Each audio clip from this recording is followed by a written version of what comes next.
அருமையான விக்டரி. எப்படி இருந்துச்சு சார் ஓவராலா match? Beautiful victory. So top class victory. பேட்டிங்ல ரொம்ப பாராட்டப்பட வேண்டிய ஒரு விஷயம் என்னன்னா, பால் கொஞ்சம் ஸ்லோலாம் இருந்தது.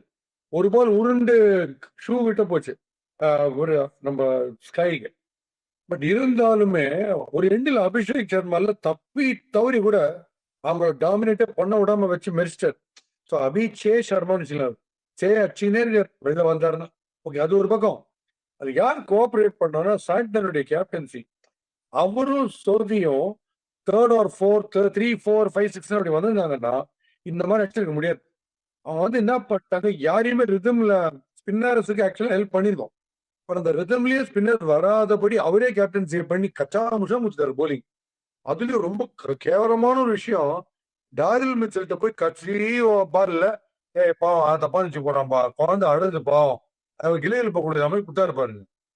கம்ப்ளீட்டா போயிடுச்சு அவங்க மேட்ச் இந்த லாஸ்ட் ஓவர் கொடுத்ததுல. முன்ன ஒரு தடவை கில் என்ன பண்ணாரு, சாய் கிஷோருக்கு 19 ஓவர்ஸ் வரைக்கும் கொடுக்காம ஐபிஎல்ல ஒரே ஓவர் அது 20th ஓவரா போச்சார்.